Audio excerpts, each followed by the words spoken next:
अस्सलामु अलैकुम वरहमतुल्लाहि वबरकातुहू। उम्मीद है आप सब खैरियत, तंदुरुस्ती और आफियत के साथ होंगे। आप देख रहे हैं JJC बाई सर जब्बार। आज का lecture second year physics chapter number 16 new chapter, नई बुक आ गई है, उसका लेक्चर है। शुरू करते हैं बिस्मिल्लाहिर्रहमानिर्रहीम। आज का लेक्चर जो है बहुत कीमती लेक्चर है, पहले ही बता दूं आपको। अपने साथ जो है बुक आ गई है नई, वो भी रख सकते हैं, वरना रजिस्टर और पेन रख लें। बोर्ड एग्ज़ाम के जो उम्मीदवार स्टूडेंट्स हैं उनके लिए सेक्शन सी का लॉन्ग क्वेश्चन का मोस्ट इम्पॉर्टेंट क्वेश्चन ला रहा हूँ मैं। इसको थॉरली इंशाल्लाह हम आज कवर करेंगे कंप्लीट, तो मेरे साथ एंड तक रहिएगा। सेक्शन सी का उम्मीदवार है ये सवाल, और 8 मार्क्स का होता है सेक्शन सी का क्वेश्चन। इस टॉपिक को शुरू करें उससे पहले मैं आपको इसका प्रीव्यू बैकग्राउंड थोड़ा बता दूं, ताकि आपका मूड और इंटरेस्ट कायम रहे एंड तक। टॉपिक और चैप्टर दोनों का ही नाम है इत्तेफाक से फर्स्ट लॉ ऑफ थर्मोडायनेमिक्स। जो आप में से प्री इंजीनियर और प्री मेडिकल के स्टूडेंट मुझे देख रहे हैं, फर्स्ट ईयर केमिस्ट्री, अगर सिंध बोर्ड से आपका ताल्लुक़ है, फर्स्ट ईयर केमिस्ट्री का जो चैप्टर नंबर 11 था उसका नाम था थर्मोकेमिस्ट्री। अब उसके अंदर भी थर्मोडायनेमिक्स का लफ्ज़ आ चुका है। थर्मोडायनेमिक्स जो है वो एक ऐसी ब्रांच है साइंस की जिसमें हम ट्रांसफ़र ऑफ हीट एनर्जी या ट्रांसफॉर्मेशन ऑफ हीट एनर्जी की स्टडी करते हैं। यानी जिसमें हरारत जो है, हीट एनर्जी जिसको इंग्लिश में बोलते हैं, उसका जो है तबादला हो रहा हो या उसकी शक्लें तब्दील हो रही हों, यानी फॉर्म ऑफ एनर्जी चेंज हो रही हो या मुंतकिल हो रही हो, ट्रांसफ़र हो रही हो एक तरफ से दूसरी तरफ। थर्मोडायनेमिक्स तो हो गया ये, लेकिन डायनेमिक्स हरकत है, थर्म हीट है, यानी हरकत का तबादला या हरकत करके मूव करके एक शक्ल से दूसरी शक्ल में चले जाना, या हरकत करके एक एंट्रेंस से दूसरे एग्ज़िट तक चले जाना, ये हो गया थर्मोडायनेमिक्स। अब इसके 2 लॉज हैं। एक लॉ हम पढ़ेंगे चैप्टर 16 में और एक पढ़ेंगे हम चैप्टर 17 में, इसी सेकंड ईयर में इंशाल्लाह। वो सेकंड लॉ होगा।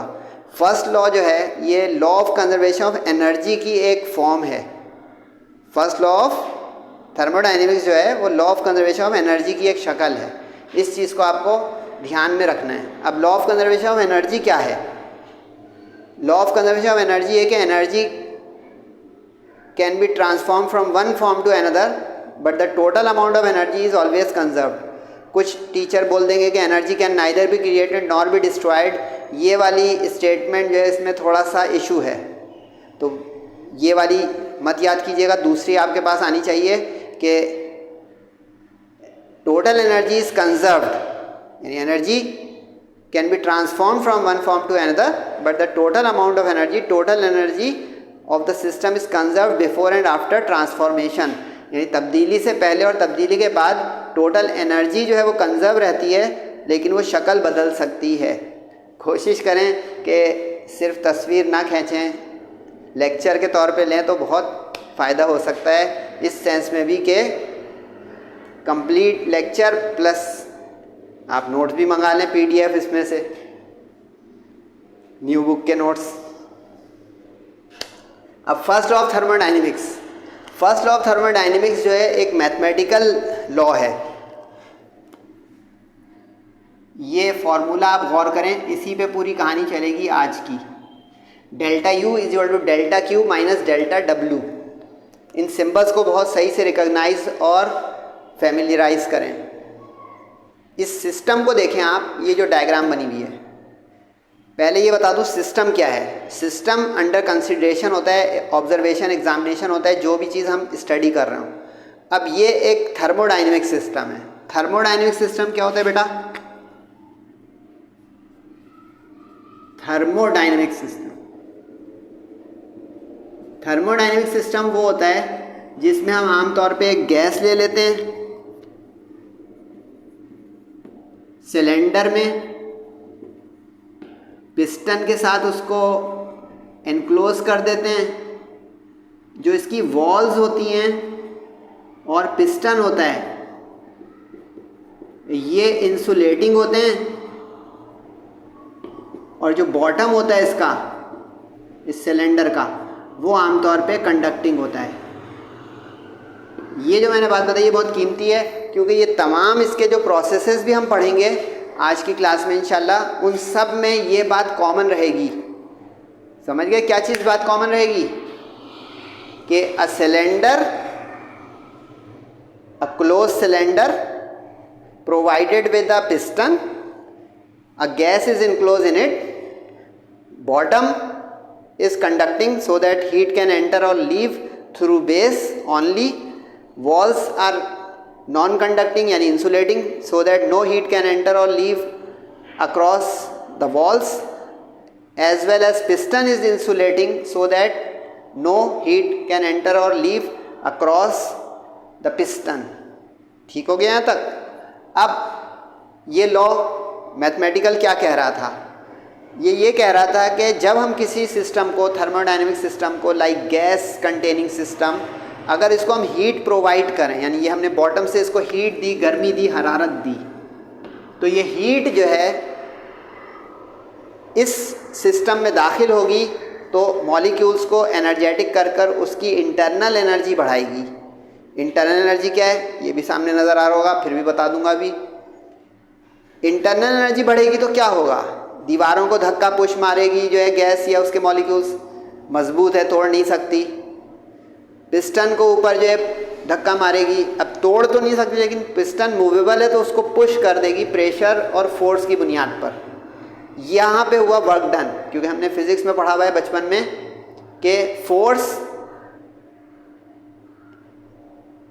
कॉजेज डिस्प्लेसमेंट डज वर्क, कि फोर्स के दम पर अगर कोई चीज़ डिस्प्लेस हो जाए तो हम कहेंगे वर्क डन हुआ। तो अब गौर से देखें, हीट आई, इंटरनल एनर्जी के दम पे उसने वर्क डन कर दिया, यानी पिस्टन को पुश कर दिया और वॉल्यूम इंक्रीज हो गया गैस का, यानी गैस एक्सपेंड हो गई। अब गौर करें अगर, तो इस हीट इनपुट और इस वर्क डन आउटपुट एक तरह से कह सकते हैं, इन दोनों का जो डिफरेंस है ये इंटरनल एनर्जी है। समझे कैसे? यानी फर्ज करें कि 100 जूल एनर्जी मैंने दी, 50 जूल्स वर्क हुआ, तो इसका मतलब ये है कि 50 कहाँ गया? ज़ाया तो नहीं होना चाहिए, क्योंकि हम आइडियल एक सिस्टम तस्वुर कर रहे हैं। तो अब ये इंटरनल एनर्जी में काम आया, यानी उसको इंक्रीज़ करने में। तो अब ये देखें, दोनों का डिफरेंस करें, 100 माइनस 50 इज़ 50। अब 50 एक ऐसी गिनती है कि लग रहा होगा दो जगह 50 आ गया, आप फ़र्क लें, 40 ले लेते हैं वर्क डन।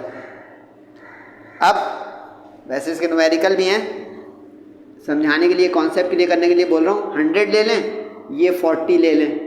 अब 100 माइनस 40 करें, 60 आया। That is the change in internal energy of the system. ये सिंपल सा लॉ है फर्स्ट लॉ ऑफ थर्मोडायनेमिक्स, कि जिसमें ये बयान हुआ कि हीट दी जाए किसी अगर सिस्टम को, थर्मोडायनेमिक सिस्टम को, गैस को, तो वो वर्क डन करेगी, और इन दोनों चीज़ों का डिफरेंस यानी हीट एब्जॉर्ब्ड एडेड और work done is equal to the internal energy change of the system. इसमें बस एक ख्याल रखिएगा, और वो ये कि हम हीट दे रहे हैं, ऐड कर रहे हैं, एब्जॉर्ब करवा रहे हैं, तो पिस्टन ऊपर पुश कर रहा है, यानी work done by the gas या बाय द सिस्टम हो रहा है सराउंडिंग्स पर। लेकिन इसके कॉन्ट्रेरी अगर हम पिस्टन पे लोड बढ़ा दें, यानी एक्सटर्नल प्रेशर इस पर एक्सर्ट कर दें, तो गैस कंप्रेस हो जाएगी और हीट बॉटम से इवॉल्व होकर निकल के रिलीज़ होकर लॉस होगी। तो अब ये work done on the system, यानी work done by the surrounding on the gas कहलाएगा। होगा क्या इससे सर? इससे ये होगा कि जो work done by the gas होगा वो पॉजिटिव होगा, यानी अगर गैस कर रही होगी काम बाय द गैस वर्क, तो ये पॉजिटिव है, और अगर ऑन द गैस हो रहा है काम, यानी हम कर रहे हैं एक्सटर्नली, तो ये नेगेटिव है। ये साइन कन्वेंशन कहलाता है, इसको पॉजिटिव वर्क नेगेटिव वर्क कहते हैं। सही? यहाँ तक आगे बढ़ते हैं। अब इसके अंदर जो दो टर्म्स आई, इसको मुख्तसर देख लेते हैं ताकि कॉन्सेप्ट बच्चों का बिल्कुल बेहतरीन रहे। कि ये जो इंटरनल एनर्जी का लफ्ज़ आया और वर्क डन का लफ्ज़ आया, यहाँ पे क्या है थर्मोडायनेमिक्स में? Internal energy total heat energy यानी sum of kinetic and potential energy of the system है, यानी इसमें तमाम तरह की काइनेटिक एनर्जी और तमाम तरह की पोटेंशियल एनर्जी आ जाएगी। अब पोटेंशियल एनर्जी तो एक ही तरह की है जो पोटेंशियल वर्क करे, काइनेटिक की किस्में होती हैं वो ज़रा ध्यान रखिएगा। अब काइनेटिक में लिखा है ऑल काइनेटिक एनर्जी। अब अगर आपने काइनेटिक थ्योरी पढ़ी हो मेरे साथ चैप्टर नंबर 15 में या फर्स्ट ईयर की केमिस्ट्री में, तो काइनेटिक एनर्जी जो है उसमें ट्रांसलेशनल नंबर 1 होती है, यानी जो मॉलिक्यूल्स को सीधा चला दे स्ट्रेट लाइन में। दूसरी जो है वो रोटेशनल होती है, जो कोलिजन के नतीजे में मॉलिक्यूल्स को घुमा दे, सर्कुलेशन में ले आए। और तीसरी जो है वाइब्रेटरी ऑसिलेटरी होती है, जो गैस के मॉलिक्यूल्स को चकरा दे या इर्तियाश का ऑसिलेशन का शिकार करवा दे। लेकिन सबसे जो प्रोमिनेंट, सबसे नोटवर्दी काइनेटिक एनर्जी है वो ट्रांसलेशनल है, जो स्ट्रेट लाइन में लीनियर मोशन में मॉलिक्यूल्स को या गैस के पार्टिकल्स को चलाती है। और पोटेंशियल एनर्जी, इनका सम जो होगा ये होगा यू का सिंबल हो गया इसका, और इंटरनल एनर्जी इसका नाम हो गया। अब डेल्टा सब में क्यों लगा हुआ है सर? क्योंकि देखें हीट एनर्जी ज़ीरो नहीं है, कुछ थी मज़ीद हमने ऐड कर दी। इंटरनल एनर्जी ज़ीरो नहीं है, कुछ थी मज़ीद ऐड कर दी, या रिलीज़ हो गई, यानी इंक्रीज़ हो या डिक्रीज़ हो। वर्क डन बाई या ऑन, तो ये डेल्टा इसलिए है कि ये चेंज को इंडिकेटर दे कि ये तब्दीली है, ज़ीरो से स्टार्ट नहीं हुआ है, यानी इसमें इनिशियल और फाइनल वैल्यूज़ मौजूद हैं। वर्क डन, इसको प्रेशर वॉल्यूम वर्क भी हम कहते थे फर्स्ट ईयर में, अगर आपको याद आ जाए। प्रेशर वॉल्यूम वर्क इक्वेशन कहा जाता था इसको, बड़ा मशहूर फार्मूला होता था ये, इस तरह आता था W = P डेल्टा V। इसमें क्या होता था? इसमें ये होता था कि work done by the gas या ऑन द गैस की हम एक एक्सप्रेशन ड्राइव करते थे, मैथमेटिकल इंटरप्रिटेशन करते थे। कैसे करते थे sir? Work is defined as force into displacement. Okay, अब फोर्स किस चीज़ की लग रही है? जो मॉलिक्यूल्स गैस के पुश करने की कोशिश कर रहे हैं पिस्टन को, क्योंकि दीवारें तो पुश कर नहीं सकते, तो मजबूरन एक ही जगह पे वो पुश करेंगे सबसे ज़्यादा, जहाँ पे उनकी एनर्जी इस्तेमाल होती हुई नज़र आए, यानी लगे कि उसका कोई फ़ायदा होगा, हिल जाएगी कोई अगली चीज़ या अपनी जगह से खिसक जाएगी, यानी डिस्प्लेस हो जाएगी। अब ये देखें फोर्स लगी अगर पिस्टन पे, तो फोर्स क्या करेगी? डिस्प्लेस कर देगी। तो हम कह सकते हैं कि ये एस डिस्प्लेसमेंट हो गई, यानी पिस्टन अपनी पोजीशन, अगर ये इनिशियल थी उसकी और ये फाइनल थी, I for initial F for final, तो ये देखें एस डिस्प्लेसमेंट हो गई। अब बच्चों वाली derivation, force into displacement. Pressure is defined as perpendicular force per unit area. Area किस चीज़ का सर? पिस्टन। पिस्टन जो है सिलेंड्रिकल, सिलेंडर के अंदर है, तो सिलेंडर का जो एरिया होगा गोलाई का, उसका ही का एरिया ऑफ क्रॉस सेक्शन बन जाएगा पिस्टन का। ये जो होता है ये कहलाता है area of cross section. Area of cross section, कोई भी गोल चीज़ हो उसके एरिया को हम लेंथ इंटू ब्रेड्थ से नहीं निकालते, क्रॉस सेक्शनल ही निकालते हैं, यानी इस तरह। यानी क्यों समझने आसान लफ्ज़ है, उसकी गोलाई या मोटाई कैसी है उस सिलेंडर के पिस्टन की, क्योंकि पिस्टन उतनी ही गहराई में चलेगा, जैसे ये फर्ज करें ये पिस्टन है तो उसके उतनी ही गहराई चलेगी जितनी जगह पे उसका सिलेंडर की चौड़ाई या उसकी सर्कुलर सरकमफ्रेंस होगा। सही है। तो अब ये force per unit area perpendicularly हो गई प्रेशर, लेकिन हमें चाहिए फोर्स, क्रॉस मल्टीप्लाई कर दो तो एफ हो गया पी ए को यहाँ रख दें। अब एरिया इंटू डिस्प्लेसमेंट क्या होता है? एरिया है 2 डायमेंशनल, यह भी दिखाया, क्रॉस सेक्शन। वॉल्यूम जो चेंज हो रहा है वो है 3rd डायमेंशन, क्योंकि पिस्टन पुश हो गया और गैस एक्सपेंड हो गई, यानी वॉल्यूम चेंज हो गया। अब इसका मतलब हो गया कि ये एरिया इंटू डिस्प्लेसमेंट जो है ये चेंज इन वॉल्यूम है। डायग्राम से भी देख सकते हैं कि जितना एरिया ऑफ क्रॉस सेक्शन का पिस्टन जितना डिस्प्लेस हुआ वो volume change of the gas या सिस्टम हो गया। ठीक, तो अब हम इसको अगर ले आके यहाँ रख दें ए इंटू एस की जगह, तो देखें क्वेश्चन डन। यानी ये मैंने इस टॉपिक को भी कवर करा दिया कि प्रेशर वॉल्यूम वर्क इक्वेशन कैसे आती है। बस इन दोनों में फ़र्क क्या है, वो जो ऊपर लिखा था कि पॉजिटिव वर्क जब बाय द गैस हो, यानी गैस एक्सपेंड हो रही हो, सिस्टम एक्सपेंड हो रहा हो, यानी पिस्टन गैस को फैला रहा हो, यानी उस पे से समझे प्रेशर कम हो रहा हो। प्रेशर अगर कम कर देंगे हम तो गैस फैल जाएगी, प्रेशर हम बढ़ा देंगे तो गैस कंप्रेस होकर सिकुड़ जाएगी। तो नेगेटिव वर्क ये हो गया, पॉजिटिव वर्क ये हो गया। ये एक्सपेंशन की वजह से होगा, ये एक्सपेंशन की वजह से होगा, जिसको हम कहेंगे work done by the gas या सिस्टम, और ये कंप्रेशन की वजह से होगा, जिसको हम कहेंगे work done on the gas या सिस्टम। ये ख्याल रहे कि ये दोनों जो हेडिंग्स हैं ये उस सेक्शन सी के सवाल में नहीं लिखनी है, चूँकि इसमें वो टर्म्स आ रही थी तो मैंने टर्म्स को एक्सप्लेन करने के लिए ये बयान कर दिया। फर्स्ट लॉ ऑफ थर्मोडायनेमिक्स की स्टेटमेंट आए और फिर इन 4 प्रोसेस जो अब हम पढ़ने जा रहे हैं, इन 4 में से कोई 2 प्रोसेस आए तो हम इस एक्सप्लेनेशन को फॉलो करेंगे क्वेश्चन की रिक्वायरमेंट से। ये दोनों हेडिंग समझने की है, याद भी करें, समझें भी, एमसीक्यू न्यूमेरिकल में भी काम आएंगी ये दोनों, लेकिन इसको लिखने में ध्यान रखें क्वेश्चन में रिक्वायरमेंट है कि नहीं है। लेकिन मैं इम्तिहान के लिहाज से बता रहा हूँ, सिर्फ आपको लेक्चर नहीं डिलीवर कर रहा हूँ कि ये आप देखें कि सर अपनी वीडियो बना रहे हैं। अब ये फर्स्ट लॉ ऑफ थर्मोडायनेमिक्स जो है इसकी 4 एप्लीकेशंस या 4 इसके इस्तेमालात हैं ज़िंदगी में या दुनिया में या प्रैक्टिकली डेली लाइफ में। 1 बाय 1 हमें पढ़ने, लेकिन इंतहाई इंटरेस्टिंग और आसान से हैं। अब अगर फर्स्ट लॉ का कॉन्सेप्ट समझ में आया तो अब उसी कॉन्सेप्ट को हम डिस्ट्रीब्यूट करेंगे पॉसिबिलिटीज़ में। सर क्या मतलब इस जुमले का पॉसिबिलिटीज़? इसमें आप अगर गौर करें तो हम कुछ वेरिएबल्स के गिर्द खेल रहे हैं जिसको हम कहते हैं स्टेट वेरिएबल्स। देखिए, internal energy change delta U, work done by या on the gas system delta W, और हीट एनर्जी एब्जॉर्ब्ड, एडेड और रिलीज्ड इजेक्टेड डेल्टा क्यू। 3, यानी अब इन 3 स्टेट वेरिएबल्स कह लें या इन 3 वेरिएबल्स में कोई एक को मैं ज़ीरो कर दूं या दूसरे को ज़ीरो कर दूं या तीसरे को ज़ीरो कर दूं, तो ये प्रोसेसेस की पॉसिबिलिटीज़ बनती जाएंगी कि कोई ऐसा थर्मोडायनेमिक सिस्टम डिज़ाइन करना पॉसिबल है जिसमें वर्क डन ज़ीरो हो जाए, यानी सिस्टम काम ही ना करे लेकिन गर्म ठंडा हो। अब ये कैसे मुमकिन है अभी हम देखेंगे। कुछ ऐसा हो जाए कि इंटरनल एनर्जी चेंज जो है ना हो, यानी डेल्टा यू ज़ीरो हो जाए। कुछ ऐसा कर दें कि डेल्टा क्यू जो है ज़ीरो हो जाए, यानी हीट एब्जॉर्ब और रिलीज़ का रास्ता ही बंद कर दें, हम पैक कर दें कुछ।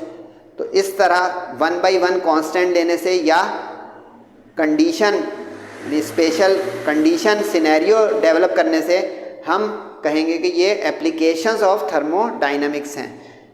अब 4 जो प्रोसेसेस हैं या एप्लीकेशंस हैं, ये एक आइसोकोरिक है, एक आइसोबैरिक है, एक आइसोथर्मल है और एक एडियाबैटिक है। तरतीब की शर्त नहीं है, समझ में आना चाहिए कि ये 4 हैं, आगे पीछे भी हो सकते हैं। आइसोकोरिक या अकॉर्डिंग टू योर बुक बता रहा हूँ तरतीब में, आइसोकोरिक, आइसोबैरिक, आइसोथर्मल, एडियाबैटिक। नाम 4 याद करें फिर पढ़ेंगे ना। Isochoric, isobaric, isothermal, adiabatic. Iso वाले जो शुरू के 3 हुए उसमें तो समथिंग इज कांस्टेंट सेम, क्योंकि आइसो मीन्स सेम। ठीक है, अब ये वाली जो डायग्राम है ये आइसोकोरिक की है। ठीक है, ये ऊपर की जो ओरिजिनल है ये आइसोबैरिक की भी है और फर्स्ट लॉ की भी है। फर्स्ट लॉ की एक्सप्लेनेशन आने का चांस कम रहता है तो ये 2 लिख दिया इसमें मैंने कि आइसोबैरिक की है। सही है। ये जो डायग्राम बनी हुई है ये आइसोथर्मल की है और ये जो डायग्राम बनी है ये एडियाबैटिक की है। अब ये देख रहे हैं, तस्वीर पहले से खींच ली होगी। बताएं बेटा क्या हुआ होगा। अब मैं कितना उसमें इजाफा और एक्सप्लेनेशन दे रहा हूँ। ठीक है, तो कोशिश किया करें हिम्मत करके लेक्चर लें और एंड तक मुकम्मल तरीके से पूरी कंसंट्रेशन और सीरियसनेस के साथ। बाकी मर्ज़ी है, लेकिन मैं अपना मशवरा दे रहा हूँ एज अ टीचर कि ज़्यादा अच्छी अंडरस्टैंडिंग के साथ ज़्यादा अच्छा रिजल्ट बनता है और सब्जेक्ट भी स्ट्रॉन्ग होता जाता है जो सब्जेक्ट का भी आप लेक्चर ले रहे हैं। आइसोकोरिक, आइसो का मतलब तो हो गया भाई सेम। अब तीनों जगह पे याद रखिएगा, आइसो का मतलब तो हो गया सेम या कांस्टेंट। ठीक है जी। अब सिर्फ सोचना है कि क्या चीज़ कांस्टेंट। कोरिक, अब ये जो कोरा है, कोरो है, ये इंग्लिश वर्ड नहीं है, ये वॉल्यूम के लिए इस्तेमाल होता है। या स्पेस के लिए। इसी तरह बैरो जो है, ये तो सुना भी होगा बैरोमीटर, ये प्रेशर के लिए इस्तेमाल होता है। बैरो जो होता है, बैरोज, ये है प्रेशर। और थर्म, ये तो बहुत ही कॉमन है, जिसमें कुछ हीट वीट का मामला कांस्टेंट हो जाए, यानी टेम्परेचर कांस्टेंट। अब ये तीन तो आइसो वाले में ये एक आसानी सर ने कर दी शुरू में ही, कि इसका मतलब है कि इन तीनों प्रोसेस में कोई ना कोई पैरामीटर थर्मोडायनेमिक सिस्टम का कांस्टेंट मेंटेन रखने की कोशिश करवानी है। Then only this process will be accomplished और विल बी प्रैक्टिकली परफॉर्म्ड। सही है। अब देखते हैं वन बाय वन, 5-5 मिनट लग सकते हैं हर प्रोसेस में, क्योंकि सेक्शन सी में अगर आ रहा है तो थोड़ा टाइम और इसको इज्जत देते हैं। आइसोकोरिक प्रोसेस, अच्छा ये दो प्रोसेस जो थे ना हमारे, आइसोकोरिक आइसोबैरिक, ये फर्स्ट ईयर में भी थे केमिस्ट्री। कंप्यूटर साइंस वाले बस थोड़ा तवज्जो ज़्यादा कर लें, ये दोनों थर्मोकेमिस्ट्री में इस नाम से थे। प्रोसेस एट कांस्टेंट वॉल्यूम, अगर याद आ जाए, उसमें क्यू वी आ जाता था। फिर प्रोसेस एट कांस्टेंट प्रेशर, उसमें क्यू पी आ जाता था। वही दो हैं, बस उसका सिंबल कैपिटल क्यू हो गया है और डिस्क्रिप्शन थोड़ी ज़्यादा हो गई है फर्स्ट ईयर के मुकाबले में। फिर भी देखते हैं। आइसोकोरिक प्रोसेस एक ऐसा प्रोसेस है जिसमें हम थर्मोडायनेमिक प्रोसेस में, थर्मोडायनेमिक सिस्टम में वॉल्यूम को कांस्टेंट कराएं। अब ये सोचें कि वॉल्यूम कांस्टेंट कैसे करा सकते हैं। How is it possible to maintain the volume initially and finally same, यानी जो इब्तिदा में सिस्टम का वॉल्यूम हो वही इंतहा में भी हो। दिमाग कुछ कह रहे कि सर ऐसा कुछ कर देते हैं, गुड, पिस्टन को फिक्स कर देते हैं, यानी जो मूवेबल पिस्टन था वो सिर्फ इस आइसोकोरिक में फिक्स कर देते हैं, वरना बाकी तीनों में फिक्स नहीं करेंगे, क्योंकि तीनों में वर्क डन होना है। ये चीज़ को समझते जाएं और समराइज और शॉर्ट हैंड भी करते जाएं। सिर्फ एक ही तरीके से कर सकते हैं कि मैं पिस्टन को फिक्स कर दूं, यानी पैक कर दूं, ऐसा जैसे प्रेशर कुकर देखा हो कभी, उसको बंद कर दें, टाइट कर दें कि वो ऊपर नीचे मूव ना कर सके, भले अंदर से उसको धक्का मिल रहा हो, यानी फोर्स और प्रेशर आ रहा हो। समझ गए? तो टॉपिक ही आसान हो गया, ख़त्म होने पे आ गया। अब फर्ज करें कि एक ऐसे आइसोकोरिक सिस्टम पे which is having volume constant initially and finally. Initial final इसलिए बोलते हैं कि इनिशियल स्टेट और final state of the system पे डिपेंडेंट है ये सारी चीज़ें, स्टेट वेरिएबल्स हैं, यानी it does not depend on the path followed, रास्तों पे निशान नहीं है। यानी फ़र्ज़ करें मैं 5 बजे एक प्रैक्टिकल शुरू कर रहा हूँ थर्मोडायनेमिक प्रोसेस का और 6 बजे ख़त्म कर रहा हूँ, तो 5:15 बजे क्या हुआ है, 5:30 बजे क्या हुआ है, उससे नहीं है। 5 बजे स्टार्टिंग में क्या क्या reading I, measurement I, pressure की या वॉल्यूम की या टेम्परेचर की, और एंड में 6 बजे क्या आई, प्रेशर की, वॉल्यूम की या टेम्परेचर की। उसकी बुनियाद पे तय होगा कि ये कांस्टेंट वॉल्यूम प्रोसेस था या कांस्टेंट प्रेशर प्रोसेस था या कांस्टेंट टेम्परेचर प्रोसेस था। एडियाबैटिक थोड़ा आउट ऑफ ट्रेंड है, वो अलग देखेंगे कि उसमें क्या था। अब हीट तो देनी है, अब अगर हीट देंगे तो ये हो जाएगी आइसोकोरिक हीटिंग, और अगर हीट निकालेंगे, रिजेक्ट करवाएंगे, तो हो जाएगी आइसोकोरिक कूलिंग। समझ रहे हैं? क्योंकि अगर हीट, यानी चूल्हा जला दिया, नीचे बर्नर लगा दिया, तो हीट एब्जॉर्ब होना शुरू हो जाएगी, ठीक है। लेकिन अगर बर्नर हटा दिया और छोड़ दिया ऐसे ही बर्तन को, तो ठंडा होना शुरू हो जाएगा, क्योंकि हीट एक्सचेंज का उसूल है कि अगर कमरा या माहौल ठंडा है तो अंदर की गर्मी निकल जाएगी, और अगर अंदर बर्तन ठंडा है और आपने नीचे से जो है बर्नर या चूल्हा या गर्मी लगा दी उसको, तो वो गर्म होना शुरू हो जाएगा। समझ रहे हैं? तो ये दो तरह से हो गया आइसोकोरिक हीटिंग या आइसोकोरिक कूलिंग। अब इसमें क्या होगा, टेम्परेचर चेंज होगा, क्योंकि हीटिंग करें तो बढ़ गया यानी चेंज, कूलिंग करें तो कम हो गया टेम्परेचर यानी चेंज। अब इस अमल में इंटरनल एनर्जी चेंज होगी, क्योंकि टेम्परेचर का डायरेक्ट ताल्लुक होता है इंटरनल एनर्जी से। मोटा मोटा लिखें कि टेम्परेचर जहाँ पे भी चेंज होगा वहाँ इंटरनल एनर्जी चेंज होगी। टेम्परेचर इंटरनल एनर्जी से लिंक होती है,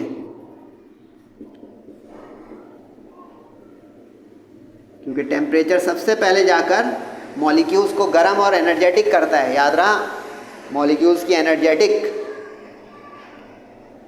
वैल्यूज़ ही तो हैं इंटरनल एनर्जी, अभी बताया था, देखा सही है हो गया। तो अब पिस्टन फिक्स है तो प्रेशर तो आएगा लेकिन वर्क डन नहीं होगा। बताएं क्यों? क्योंकि प्रेशर हीट होने की वजह से, इंटरनल एनर्जी बढ़ने से कोलिजन तो बढ़ रहा है, तो प्रेशर तो आ रहा है अंदर से, यानी कहेंगे हम प्रेशर बढ़ रहा है, pressure changes. But since piston is fixed it can not move, no displacement, therefore work done is zero. अब हट गया मैं सामने से, देखें क्या मंजर बना। प्रेशर चेंज हो सकता है, इंक्रीज या डिक्रीज। दो लाइनों में इसलिए लिखा है कि इंक्रीज का मतलब जो आइसोकोरिक हीटिंग है और डिक्रीज का मतलब आइसोकोरिक कूलिंग है। टेम्परेचर हीटिंग में इंक्रीज होगा वरना डिक्रीज होगा, सही है। और किसकी वजह से? इंटरनल एनर्जी की वजह से, आई इंटरनल एनर्जी। तो ये वर्क डन ज़ीरो होने की वजह से इसकी एक्सप्रेशन हो गई, बोलें क्या? Delta Q is equal to delta U, क्योंकि जब वॉल्यूम कांस्टेंट है, बोले बेटा वॉल्यूम कांस्टेंट, तो V1 हो गया V2 के बराबर, डेल्टा V हो गया V2 माइनस V1 के बराबर, फाइनल माइनस इनिशियल, तो सेम माइनस सेम हो गया ज़ीरो। अब वर्क डन में रखें तो P डेल्टा V की जगह ज़ीरो रखें तो हो गया P into zero is equal to zero. कुछ समझे कि आइसोकोरिक प्रोसेस में no work is done, therefore all the heat given और supplied is utilized to increase और change the internal energy of the system, कि इसमें पूरी की पूरी तवानाई इंटरनल एनर्जी में काम आती है, वर्क डन नहीं होता। यानी अगर मैंने 100 जूल एनर्जी दी तो 100 की 100 जूल इंटरनल एनर्जी को चेंज कर देगी, क्योंकि वर्क डन में कोई भी उसका हिस्सा पार्ट नहीं जाएगा, क्योंकि पिस्टन फिक्स है, वर्क डन नहीं हो सकता। आसान प्रोसेस था। बस नोट्स मंगाने PDF के तो भाई उसके लिए व्हाट्सएप करें, डिस्क्रिप्शन में लिखा हुआ होगा व्हाट्सएप का नंबर और उसका प्रोसीजर। तो PDF नोट्स बिल्कुल बेहतरीन 0 मीटर आपको मिल जाएंगे, सेकेंड ईयर फिज़िक्स के, केमिस्ट्री वगैरह के भी, इंग्लिश उर्दू के भी मिल जाएंगे अगर आप पूरा स्टडी ग्रुप ज्वाइन कर लेंगे। आइसोबैरिक प्रोसेस में अब प्रेशर कांस्टेंट रखें। प्रेशर कांस्टेंट इस तरह रहता है कि आप उसके ऊपर जो एटमॉस्फेरिक प्रेशर है या कोई बट्टा रख दिया है आपने, वेट, उसको बढ़ाएं घटाएं नहीं। यानी अगर छत पे एक्सपेरिमेंट कर रहे हैं तो छत ही पे रखें, ज़मीन पे ग्राउंड फ्लोर पे ना आ जाएं या पहाड़ों पे ना चले जाएं, क्योंकि प्रेशर जो है वो एल्टीट्यूड और डेप्थ के लिहाज से चेंज होता है। और दूसरा ये जो उसके ऊपर बताया कि उसके ऊपर जो चीज़ आपने रखी हुई है पिस्टन के ऊपर, या पिस्टन के ऊपर एटमॉस्फेरिक प्रेशर है, उसमें तब्दीलियाँ ना आएँ, तो उस सूरत में हम कहेंगे प्रेशर कांस्टेंट हो गया। अब इसका मतलब क्या हुआ इसमें, प्रेशर कांस्टेंट में, कि इसमें तीनों चीज़ें होंगी, हीट एनर्जी आएगी भी, इंटरनल एनर्जी को बढ़ाएगी भी और वर्क डन करवाएगी भी। ये फिज़िक्स की शायरी समझ में आएगी भी, बोले वेरी गुड। यानी हीट एनर्जी आई, उसने part of energy internal energy को दिया और part of energy work done में दिया, क्योंकि पिस्टन अब मूवेबल है और वर्क डन करवा सकता है। तो यूँ समझें कि ये ओरिजिनल जो थर्मोडायनेमिक्स का लॉ है वो आइसोबैरिक पे फिट आ गया। फिर भी चेक कर लेते हैं। हीट इम्पार्टेड का मतलब होता है सप्लाई, जो हमने उसको दी, जो हीट एनर्जी हमने सिस्टम को दी, क्या होगा? कॉमन सेंस, गैस फैलेगी क्योंकि अब पिस्टन मूवेबल है, एक्सपेंशन आ गई, वॉल्यूम बढ़ जाएगा, V1 से V2 हो जाएगा। वो वाली डायग्राम ऊपर वाली देखते रहें, V1 से बढ़कर V2 हो गया। V1 ये है बिफोर एक्सपेंशन, बिफोर हीटिंग, और V2 है यहाँ से यहाँ तक, यानी डॉटेड का मतलब पिस्टन नई जगह पे पहुँच गया। टेम्परेचर चेंज होगा। अब अगर एक्सपेंशन होगी तो कूलिंग होगी, कंप्रेशन होगी तो हीटिंग होगी, ध्यान रखिएगा। यानी टेम्परेचर चेंज लिखा हुआ है मैंने, ये आपको समझना है कि चेंज यहाँ पे इंक्रीज़ है कि डिक्रीज़ है, क्योंकि अगर हीट दी, गैस एक्सपेंड, तो इसका मतलब वॉल्यूम इंक्रीज, टेम्परेचर डिक्रीज। ये समझ लें बहुत अच्छे से कि जब वॉल्यूम बढ़ेगा तो एक्सपेंशन कॉजेस कूलिंग, टेम्परेचर गिरेगा। अप और डाउन एरो का मतलब इंक्रीज और डिक्रीज। ओके, इस बुनियाद पर वर्क डन होगा, क्योंकि पिस्टन इंक्रीज ऊपर चला गया या तो नीचे हो गया। तो ये प्रेशर वॉल्यूम वर्क जो था वही अब इसकी एक्चुअल में शक्ल आ गई। अब फर्स्ट लॉ ऑफ थर्मोडायनेमिक्स को दिमाग में रखें, delta Q is equal to delta U. इसको यूँ भी लिख सकते थे, delta Q is equal to delta U plus delta W. ठीक है, अब उसमें डेल्टा डब्लू की जगह प्रेशर वॉल्यूम वर्क देख दें तो P डेल्टा V आ जाएगा। डेल्टा V का मतलब V2 माइनस V1 होता है। क्वेश्चन डन, यानी कि आइसोबैरिक प्रोसेस एक ऐसा प्रोसेस हुआ जिसमें internal energy change as well as work done दोनों हिस्सों में काम होता है। यानी इसमें ये इंटरनल एनर्जी भी चेंज हुई और ये वर्क डन भी हुआ, यानी जो हीट एनर्जी हमने दी वो दो हिस्सों में यूटिलाइज हुई। जबकि इसी के बरक्स यहाँ पे जो हीट एनर्जी दी हमने वो पूरी की पूरी एक ही हिस्से में इस्तेमाल हो गई थी। समझ में आ रहा है ना? देखिए मैं अपने हिसाब से समझा रहा हूँ, बहुत अच्छे अंदाज में कोशिश कर रहा हूँ। आप लोग कमेंट वगैरह कर दिया करें, कभी फीडबैक कर दिया करें कि सर आपका पढ़ा हुआ समझ में आ रहा है और अच्छा या नहीं। आइसोथर्मल प्रोसेस, अब अच्छा ये दोनों प्रोसेस ज़्यादा इम्तिहान में आते हैं क्योंकि ये ज़रा ट्रिकी और नए भी हैं, क्योंकि इनका मेंटेन कराना ज़रा दुनिया में प्रैक्टिकल सेंस में मुश्किल है। क्योंकि देखें प्रेशर कुकर आप बना लें, वॉल्यूम कांस्टेंट करवा दें, खुले बर्तन में काम कर लें। खुले बर्तन मतलब होता है जिसके ऊपर लिड हो या टाइटली पैक क्लोज, ढक्कन ना हो, कवरिंग ना हो, वो देखें आइसोबैरिक। लेकिन अब टेम्परेचर कांस्टेंट मेंटेन कराना एक दुनिया का मुश्किल काम है, और इसी तरह एडियाबैटिक देखेंगे क्या होता है, वो मुश्किल काम है। लेकिन फिर भी दुनिया में इसमें कामयाबी हासिल की साइंसदानों ने और साइंस पढ़ने पढ़ाने वालों ने। देखते हैं कैसे आइसोथर्मल में टेम्परेचर को कांस्टेंट रखना है। अच्छा इस चीज़ को आप समझ रहे हैं कि जो एक चीज़ कांस्टेंट होगी बाकी वेरिएबल होगी। सर बाकी यानी V हो गया तो P और T, यानी तीन हो गए ना स्टेट वेरिएबल। वॉल्यूम हो गया, टेम्परेचर हो गया, प्रेशर हो गया। यानी अगर यहाँ पे वॉल्यूम मना हो गया तो टेम्परेचर प्रेशर आप बदल सकते हैं, और डिस्क्रिप्शन में मैंने बताया भी। इसलिए देखिए यहाँ पे प्रेशर कांस्टेंट हो गया तो इसको नहीं बदल सकते, इसका मतलब टेम्परेचर वॉल्यूम चेंज हो सकता है, डिस्क्रिप्शन में आ गया। अब खुद ही खेलें, टेम्परेचर प्रेशर वॉल्यूम। अब टेम्परेचर पे पाबंदी है चेंज की, तो इसका मतलब प्रेशर एंड वॉल्यूम में change. Got it? That's it. अब टेम्परेचर मेंटेन करवाने में ज़रा ट्रिक है, वो समझें। आपको इसको एक हीट रिजर्वायर पे रखना पड़ेगा। यानी बेसिक कंस्ट्रक्शन वही रहेगी कि सिलेंडर है, गैस है, पिस्टन है, सब कुछ है, लेकिन उसकी प्लेसमेंट करनी पड़ेगी। यानी उसके नीचे एक हीट रिजर्वायर रखेंगे। हीट रिजर्वायर क्या होता है? ये जो नज़र आ रहा है थर्मल कॉन्टैक्ट लिखा हुआ, ये हीट रिजर्वायर होता है। सर ये क्या चीज़ होती है भाई? हीट रिजर्वायर एक तरह का ज़ख़ीरा होता है जिसमें हीट ख़जाने के तौर पे, जैसे आपके घर में ओवरहेड टैंक हो तो उसमें पानी मौजूद है, जब नीचे से नल खोला तो जितना निकला ऊपर से आ गया, ऐसे ही हुआ। दो नल खोल दिए, ज़्यादा खोल दिया, ज़्यादा पानी आ गया। यानी ज़रूरत के तहत बंद है तो वो पूरा रिजर्वायर में ख़जाना या पानी या वो रिजर्वायर में वो सब्सटेंस इंटैक्ट है एज इट इज़।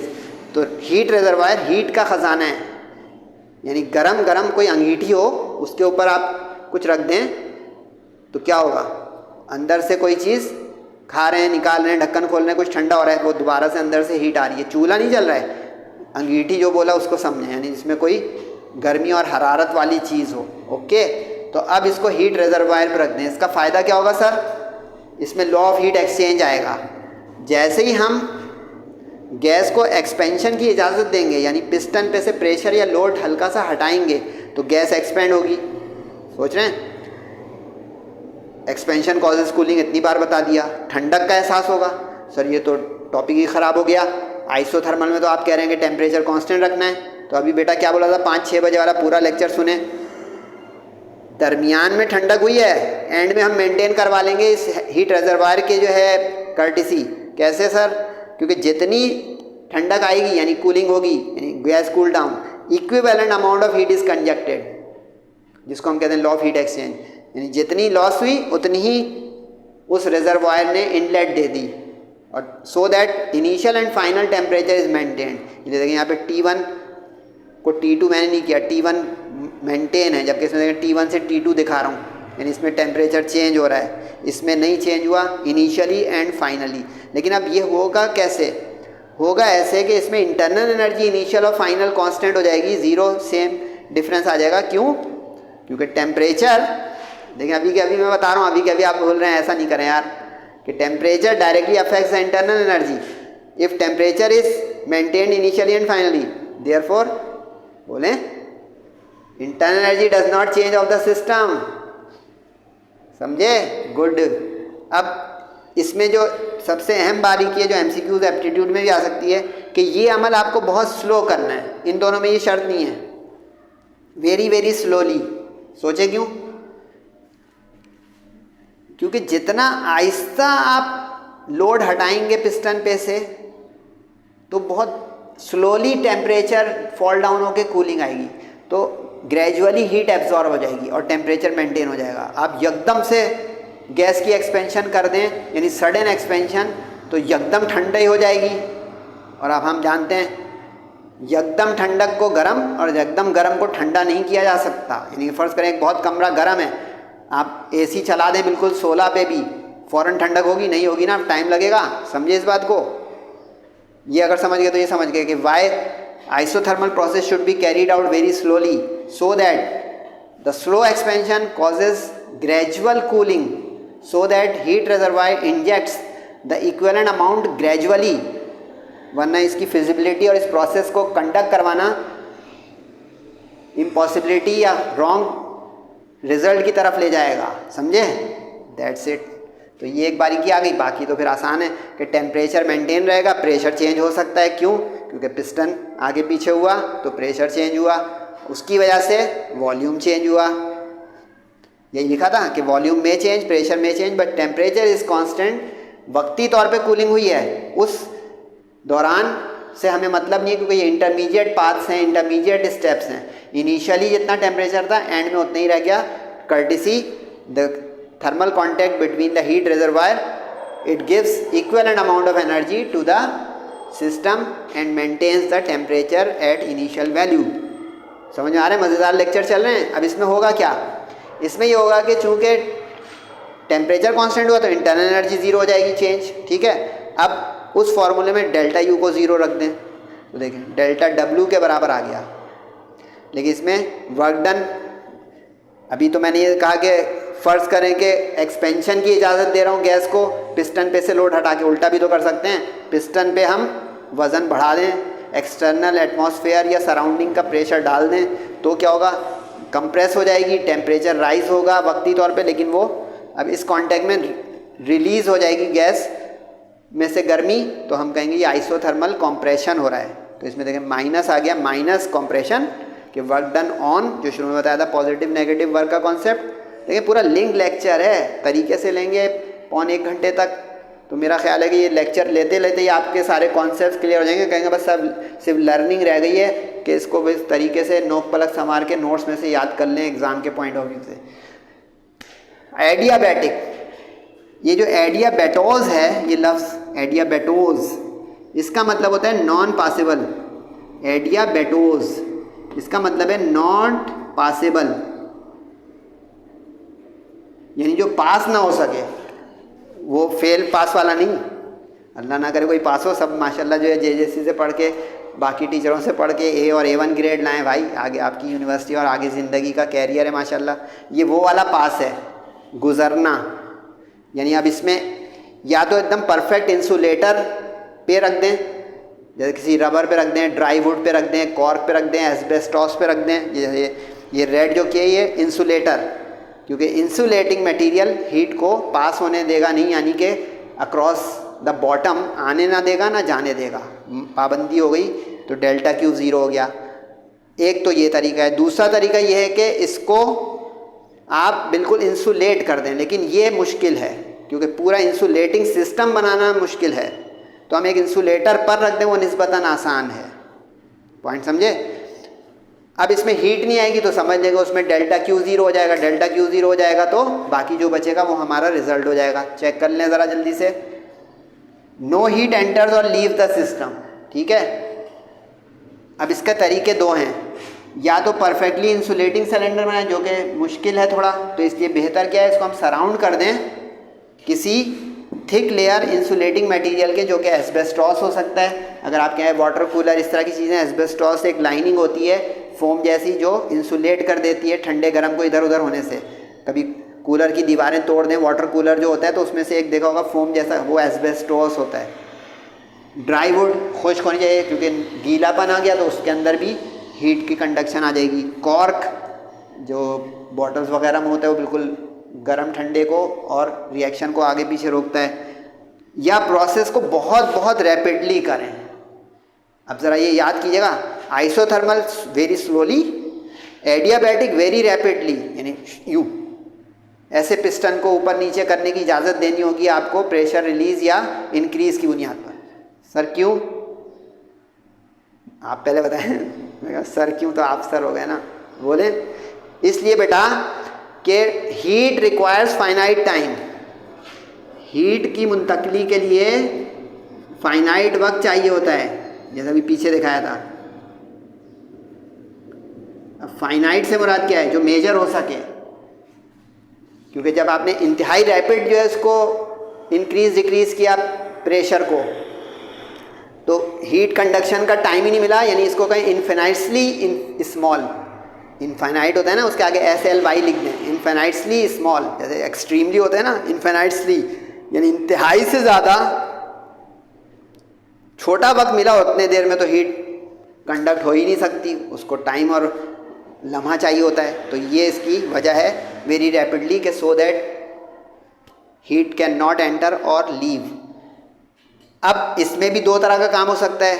अगर हम प्रेशर रिलीज़ करेंगे तो एक्सपेंशन हो जाएगी, इसको एडियाबैटिक एक्सपेंशन कहेंगे। अगर हम प्रेशर ऊपर से ले आएंगे तो हम उसको एडियाबैटिक कंप्रेशन कहेंगे। दोनों सूरतों में बोलें वर्क डन होगा, हीट एब्जॉर्ब इवॉल्व नहीं होगी, यानी वर्क डन तो हुआ क्योंकि पिस्टन आगे पीछे हुआ, डिस्प्लेसमेंट, इंटरनल एनर्जी भी चेंज हुई। और यूँ समझें आप कि ये इंटरनल एनर्जी की कॉस्ट पे वर्क डन हो रहा है, क्योंकि ये हीट तो आना जाना बना है, तो कौन काम करवा रहा है भाई? हमने तो पहली टॉपिक में ये पढ़ा कि हीट काम करवाएगी, धक्का दिलवाएगी। यहाँ तो लग रहा है कि कंट्रारी हो गया, ये सारा उल्टा उल्टा नहीं हुआ बेटा कुछ। जो इंटरनल एनर्जी मॉलिक्यूल्स की थी, जो उसको चला रही थी, हरकत दिलवा रही थी, इंटरनल एनर्जी ऑफ मॉलिक्यूल्स, वो पुश करवाएगी, अब हम बाहर से डाल दें तो पुल करवाएगी। तो ये इंटरनल एनर्जी के एक्सपेंस पे या कॉस्ट पे वर्क डन होता है एडियाबैटिक प्रोसेस में। ठीक है, तो देखें आप लिखा हुआ है work is done on the system. ठीक है, और किस बुनियाद पर? At the cost of internal energy. Internal energy का खर्चा करेंगे तो वर्क डन होगा। अब इसमें दो तरह की पॉसिबिलिटी है, क्योंकि इज इक्वल टू के दूसरी तरफ वाली चीज़ जो है ज़ीरो हो गई, डेल्टा क्यू। बाकी में देख रहे थे डेल्टा यू जीरो हो रहा था, इज इक्वल टू के उधर था, डेल्टा डब्ल्यू जीरो हो रहा था, इज इक्वल टू के इधर था, लेकिन अब डेल्टा क्यू जीरो हो गया, वो तो इज इक्वल टू के एक तरफ है। तो अब इसमें दो पॉसिबिलिटी बनी कि आप डेल्टा यू को दूसरी तरफ ले जाएं तो माइनस हो जाएगा, इज इक्वल टू के, डेल्टा डब्ल्यू को दूसरी तरफ ले जाएं तो वो माइनस हो जाएगा, इज इक्वल टू के। अब ये वो वाली कहानी बन गई है कि अगर वर्क डन नेगेटिव है तो ये कंप्रेशन है, और अगर इंटरनल एनर्जी नेगेटिव है तो ये एक्सपेंशन है। क्योंकि एक्सपेंशन इसलिए कि एक्सपेंशन में ठंडक होगी, कूलिंग होगी, टेम्परेचर फॉल होगा, टेम्परेचर फॉल से डिक्रीज होगी। ये देखिए, अगर टेम्परेचर बढ़ा तो इंटरनल एनर्जी बढ़ी, अगर टेम्परेचर घटा तो इंटरनल एनर्जी घटी। समझे? That's it. आखिर में ये ग्राफ बने हुए, इसको देख के लेक्चर ख़त्म करते हैं आज का। मैं फिर भी बता देता हूँ आपको व्हाट्सएप, आप लोग में से काफ़ी कह रहे हैं कहाँ लिखा हुआ है भाई व्हाट्सएप नंबर। ये व्हाट्सएप नंबर JJC का है। अगर आप PDF नोट्स मंगाना चाहते हैं तो उसके लिए भी आप इस पर बात कर सकते हैं, और अगर स्टडी ग्रुप ज्वाइन करना चाहते हैं तो उसके लिए भी आप इस पर वन टाइम पेमेंट पूरे सेशन की, उसमें physics, chemistry, math, biology, English, Urdu, Pakistan studies सब मिल जाएंगे आपको इंशाल्लाह। पहला ग्राफ जो है आइसोकोरिक का है, ये आइसोबैरिक का है, ये आइसोथर्मल का है, और ये एडियाबैटिक का है। PV डायग्राम कहते हैं इसको, क्योंकि प्रेशर वर्सेस वॉल्यूम के दरमियान ग्राफ बनता है। इसको ग्राफ भी आप कह सकते हैं और PV डायग्राम भी। पहले में वॉल्यूम कांस्टेंट था। वॉल्यूम कांस्टेंट का मतलब है एक लाइन बनेगी पैरेलल टू प्रेशर एक्सिस। जो मैथ्स चैप्टर 7 मेरे साथ पढ़े उनको ये पता होगा, क्योंकि अगर प्रेशर के पैरेलल हो गई तो इसका मतलब इसमें वॉल्यूम कांस्टेंट है। अगर वॉल्यूम के पैरेलल हो गई वॉल्यूम एक्सिस के, तो इसका मतलब इसमें प्रेशर कांस्टेंट हो जाएगा, आइसोबैरिक। इसमें एक MCQs भी आ रही है कि जो shaded portion under the curve होता है या रीजन होता है, इसको वर्क डन कहते हैं। क्योंकि देखें P है, ये V है, ये देखें PVW,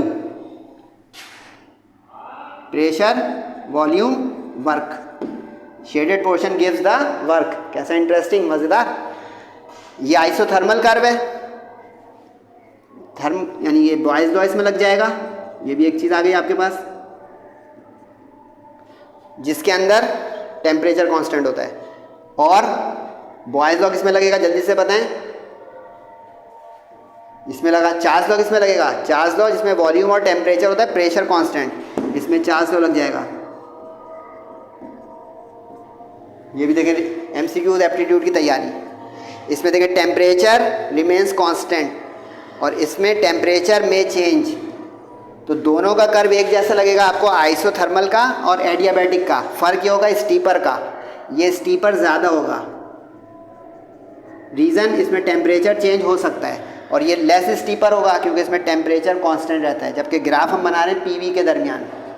गॉट इट? तो उम्मीद है कि आज का लेक्चर आपके लिए बहुत बेनिफिशियल इंशाल्लाह होगा। फीडबैक ज़रूर दीजिएगा। अपना और वालिदैन का ख़ास करके बहुत ख्याल रखें। नमाज़ों की पाबंदी करें एहतिमाम के साथ। दुआओं की दरख्वास्त है। अस्सलामु अलैकुम वरहमतुल्लाहि वबरकातुहू।